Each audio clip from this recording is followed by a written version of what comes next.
Here we are up in the Admiral's Rotunda. Here I am. We were drinking punch. Pretty strong punch there, Dave. It was, boy. Made us. I got sick and threw up from it. There we are, all our pretty happy. Singing Christmas carols. Singing Christmas carols with a drink in his hand. Yeah.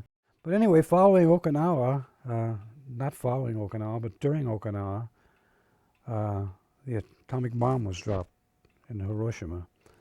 And I remember when we got the report on the radios, and we got it first, and I couldn't understand it. It was a big mystery as to what they could use to destroy a city. It was unreal. And that was before anybody ever, on our ship, ever heard of an atomic bomb. It didn't make any sense to us, because we were used to 500-pounders, but not ones that would kill hundreds of thousands of people. And it was kind of a scary feeling. I remember thinking about it and being a little scared about the whole thing. What in the world is the world coming to when this happens? And shortly thereafter, we heard over the radio, the war is over, the war is over. And there was all sorts of shooting. It was at night.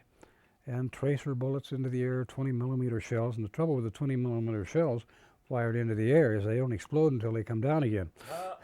And so we had a message from the commanding general there stating that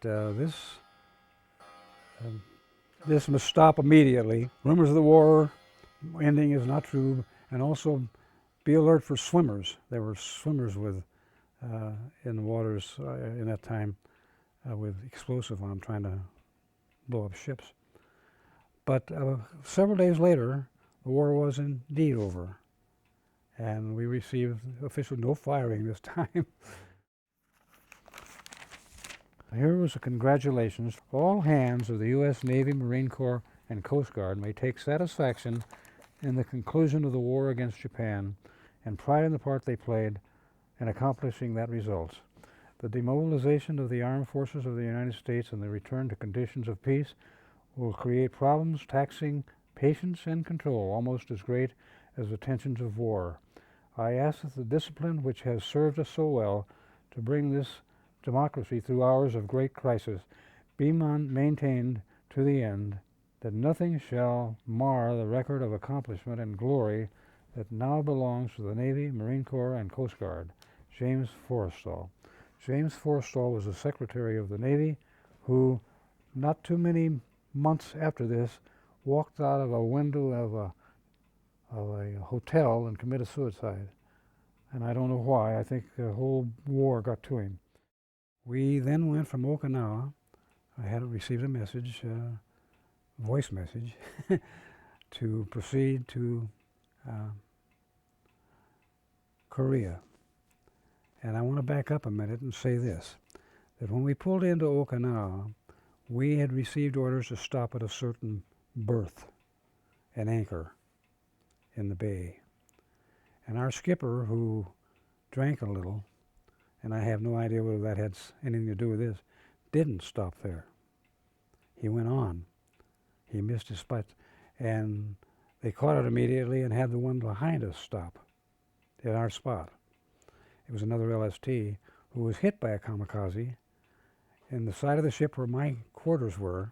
Not that I would have been in my quarters at the time, but it sank the LST and killed a lot of the guys. And that's just because we had missed that spot and they had stopped in our place. We then heard that they had been hit and sunk, and it was a funny feeling to know that we were supposed to be there and it was them instead. That's what I was watching over you that night. It sounds somebody. It was a weird experience. Anyway, I forgot to mention that when we went into Okinawa. So we went on over to Korea. We were the first Navy ship into the Korean area. We anchored off of Incheon, Korea, which was at that time called Jinsen. The Japanese had conquered Korea back in 1902 and had occupied it ever since, and so they had renamed a number of the cities. And Incheon had been named Jinsen, Jensen, and they changed it back to Incheon after a short while. And also that's true of Seoul, Korea, which was at that time called Kaijo, Keijo, Kaijo. That was the Japanese name for Seoul, which I visited one night, froze to death. It was in the wintertime.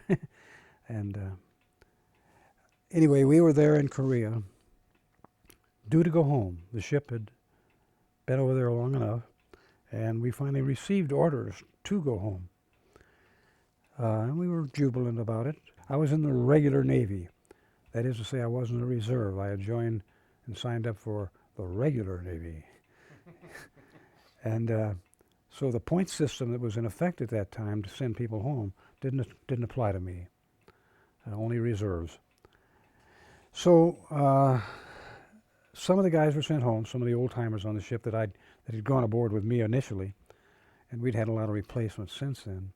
But anyway, they got ready to leave, and about 2 days before they did, we received a voice message to send all of the available radiomen ashore to help.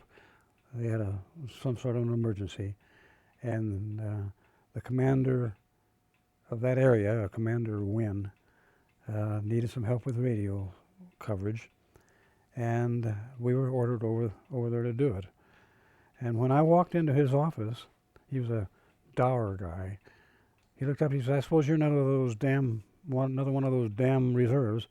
And being honest and stupid, I said, "No, sir, I'm a regular." And he looked up and his eyes lit up and he said, "Well, go get your gear. You're transferred." I was transferred ashore 2 days before my ship left back home. And I remember going up on the roof of the headquarters building there in Incheon and getting on the signal light, because all the radiomen could use Morse code on the signal light, just like signalmen could, saying goodbye to the guys on the ship as they sailed away. And I stayed in Incheon on his staff. We were allowed to wear Army clothing. I dressed like a soldier instead of a sailor. Was given a Jeep to drive around. I didn't know how to drive. It was kind of a dangerous thing to do. But after a couple of months, he was ordered to Japan, to China, Shanghai, China, to take over as the communications officer of Task Force 78, which was headquartered there in Shanghai. And he called me in and he said, "I know you're due to go home, but if you'll come with me and help me set up my staff," he said, "I will make sure you fly home instead of taking a slow boat." I remember those words so well. He said, "It'll take you months to get there on a boat, but I'll fly you home." So naturally I said, well, I didn't have a lot of choice. And I said, of course. And I went with him and helped him set up his staff, where I served as a supervisor of the watch. And it soon became apparent that he wasn't going to fly me anywhere. And I spent, maybe 6 months in China, in Shanghai, and realized that I was there forever. And did a very silly thing, but it turned out all right. I went ashore one evening, and I was supposed to be back at midnight, and I decided to stay out a little bit later, which I did, and reported back to the ship a few hours late and was written up for it, because the white sailor suits in those days were pretty obvious. And I was called before the chief of staff, and he looked at my record. He says, "You don't have a mark on your record. What's going on?" And I told him why I had done it. And so the very next day, I had orders in my hand to go back home. He agreed with the fact that I deserved not to be there. And so I packed my bags and went over to the airport there in Shanghai, which was run by the military. And you couldn't get on an airplane. There were priorities, generals and admirals and high-ranking officers, and here I was, a lowly radioman in the Navy. And but I made friends with one of the Chinese clerks, who, after a few days, put me on a flight. And took off, and I got as far as Guam, landed for fuel, and it was a normal refueling stop, and discovered that they were carrying on atomic bomb tests on the island of Bikini. Anybody who's been around that long would remember that. They were dropping an atomic bomb on Bikini to see the effects of it. So I was grounded there for several weeks, a couple weeks anyway, I forget. And then when that was all over and the air, they had to make sure the air was clear. They wanted to make sure there wasn't drifting atomic particles and so forth. I was free to go, but couldn't get a priority to get out of there. So I had to wait a while before I did, and finally did, and flew out of there to Hawaii. And that's as far as my good luck would take me. I had to take a ship from there to San Francisco. And aboard this transport with all the soldiers, and I've got pictures of them all over the deck of this ship. I was in the radio room because I was assigned radio duty on the way home on this transport. I had to pay my way. And so I was standing radio watches, which was nothing more than copying Fox kids and the rest of it, you know. There was no audio transmissions that I was involved in there. Finally got back to San Francisco, sailed under the bridge, beautiful sight, and got in to dock, and all the people were there. Now bear in mind, this was about a year, or a little longer than a year after the war was over. So all the thrill of the guys coming home was pretty well gone. Although there was a group of people on the dock waving, because these soldiers were coming, they were greeting them, and I didn't have anybody to greet me. And I went ashore in San Francisco. My pay records were lost. I didn't have any money, and nobody would pay me because my records were somewhere back where I'd gone before. And I got on a bus, not a Greyhound bus, but that Bluebird bus. They were in such bad shape because the war had not allowed them to fix them, that when we stopped for rest stops, he used to park on a hill so he could get it started again.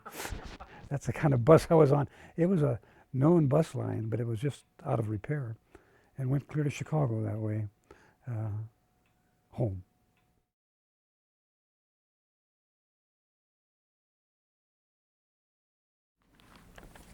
Keep going to some of the more interesting. Well, okay, I thought that was pretty interesting. No, it is interesting.